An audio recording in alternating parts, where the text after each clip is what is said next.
Examinou o terreiro. Viu Baleia coçando-se a esfregar as peladuras do pé de turco. Levou a espingarda ao rosto. A cachorra espiou toda desconfiada. Enroscou-se no tronco e foi se desviando, até ficar do outro lado da árvore, agachada e arisca, mostrando apenas as pupilas negras.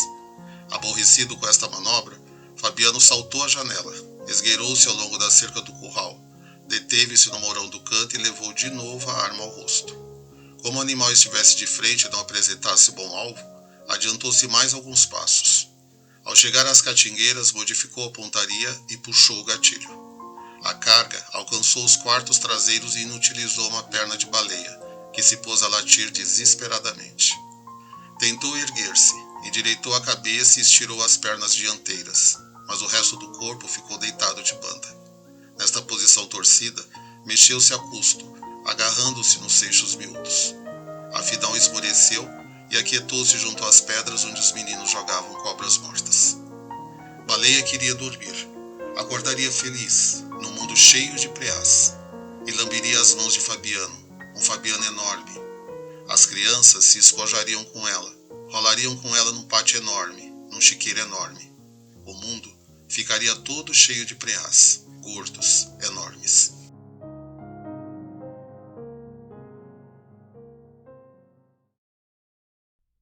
Este trecho do livro Vidas Secas é talvez o mais lido e lembrado desta icônica obra de Graciliano Ramos. O autor, considerado por alguns críticos em suas obras anteriores como sarcástico e não muito sentimental, aqui confere à cadela Baleia uma humanidade num nível que não confere ao personagem Fabiano e sua família. Nascido na cidade de Quebrangulo, Alagoas, no dia 27 de outubro de 1892, Graciliano é o primogênito de 16 irmãos de uma família de classe média do sertão nordestino. Filho do comerciante Sebastião Ramos de Oliveira e da senhora Maria Amélia Ferro Ramos, considerados bem frios e rígidos na educação dos filhos. Graciliano Ramos viveu os primeiros anos em diversas cidades do Nordeste brasileiro. O interesse pela literatura se manifestou bem cedo. Com apenas 12 anos, ele publicou seu primeiro conto no jornal do internato em que estudava, intitulado O Pequeno Pedinte. Em 1905, mudou-se para Maceió, onde passou a cursar o ensino secundário do Colégio 15 de Março, e onde desenvolveu também maior interesse pela língua e pela literatura. No ano seguinte, em 1906, Graciliano começou a publicar sonetos na revista carioca O Malho, e um pouco mais tarde, em 1910, se tornou colaborador do Jornal de Alagoas. O ano de 1914 marca a primeira ida de Graciliano para a cidade do Rio de Janeiro. Chegando lá, ele colaborou como revisor nos jornais Correio da Manhã, À Tarde e em O Século. Infelizmente, no ano de 1915, uma tragédia se abate sobre a família dele. Seus irmãos Otacília, Leonor, Clodoaldo e o sobrinho Heleno vêm a falecer devido à peste bubônica. Ele volta para a cidade de Palmeira dos Índios, em Alagoas, e passa a trabalhar com o pai no comércio. Neste mesmo ano, ele se casou com Maria Augusta Barros e com ela teve 4 filhos. Entretanto, o casamento durou pouco. Maria Augusta faleceu 5 anos depois. Graciliano Ramos chegou a exercer um cargo político durante um curto período de tempo.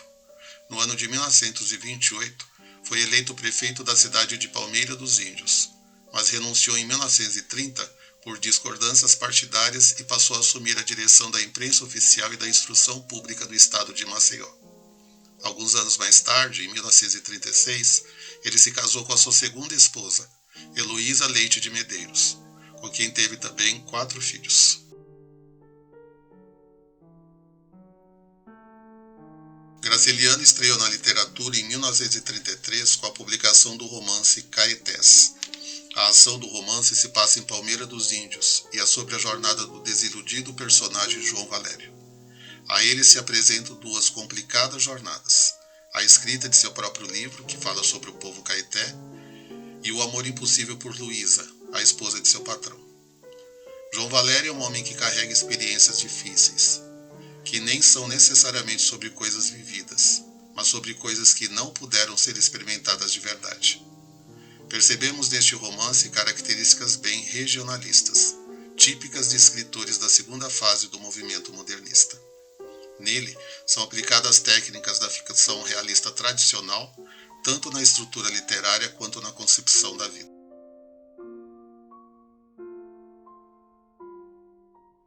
Em 1934 é a vez da publicação de São Bernardo. O romance, igualmente com características regionalistas bem marcantes, está dividido em 36 capítulos. O enredo é sobre Paulo Honório, homem frio e violento que resolve escrever um livro para contar a sua vida dura no interior do Nordeste brasileiro e de como ele progride socialmente sem escrúpulos. Narrado em primeira pessoa, todo o romance irá se desenvolver centrado em dois planos diferentes: o Paulo Honório narrador e o Paulo Honório personagem. O livro, conforme dizem os críticos, é uma denúncia da condição socioeconômica exploratória dos que vivem sob o domínio do capitalismo e do latifúndio. Em 1972, São Bernardo foi adaptado para o cinema. O filme, ovacionado pela crítica, ganhou 9 prêmios, entre festivais nacionais e internacionais.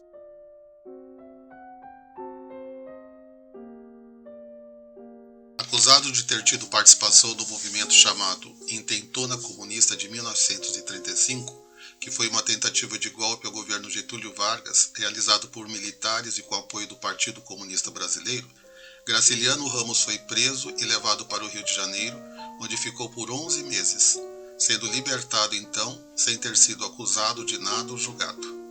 Este evento, marcante na vida do escritor, inspiraria anos mais tarde, em 1953, a publicação de mais um clássico da nossa literatura, a obra Memórias do Cárcere. Trata-se de um relato autobiográfico, onde há a descrição de toda a violência que o autor passou enquanto esteve preso, denunciando o autoritarismo pregado pelo Estado Novo.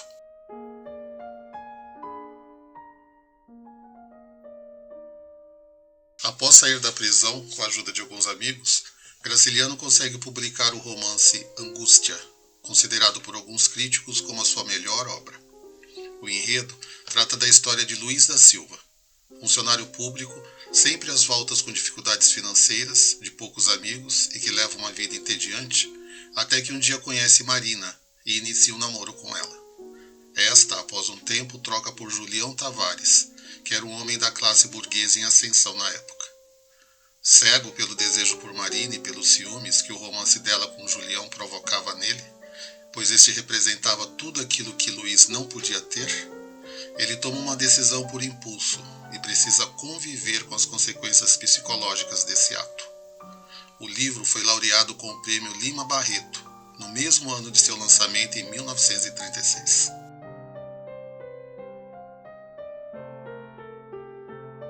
A vida miserável de uma família de retirantes no Nordeste brasileiro que migra para sobreviver é sobre o que nos fala o seu próximo e épico romance Vidas Secas.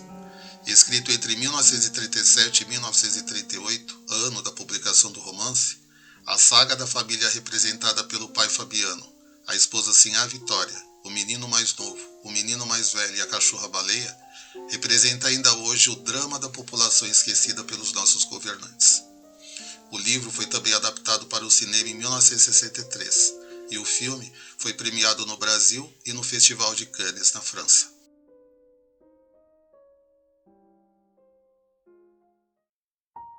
A planície avermelhada, os juazeiros alargavam 2 manchas verdes. Os infelizes tinham caminhado o dia inteiro. Estavam cansados e famintos. Ordinariamente andavam pouco, mas como haviam repousado bastante na areia do rio seco, a viagem progredira bem 3 léguas. Fazia horas que procuravam a sombra. A folhagem dos juazeiros apareceu longe, através dos galhos pelados da caatinga rala. Arrastaram-se para lá, devagar. Sinhá Vitória com o filho mais novo escanchado no quarto e o baú de folha na cabeça.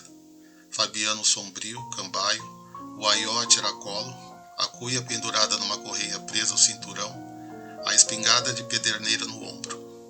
O menino mais velho e a cachorra-baleia iam atrás. Logo em seguida ao lançamento de Vidas Secas, Graciliano fixa-se no Rio de Janeiro com a esposa e as filhas menores, e no ano seguinte é nomeado inspetor federal de ensino. Em 1945 passa a fazer parte do Partido Comunista Brasileiro sob a direção de Luiz Carlos Prestes, inclusive viajando para alguns países socialistas do leste europeu, experiência esta que ficou retratada no seu livro Viagem, publicado póstumamente em 1954. Em 1952, Graciliano adoece repentinamente em decorrência de um câncer de pulmão. No ano seguinte ele é internado, mas acaba sucumbindo à doença, falecendo em 20 de março de 1953, aos 60 anos de idade.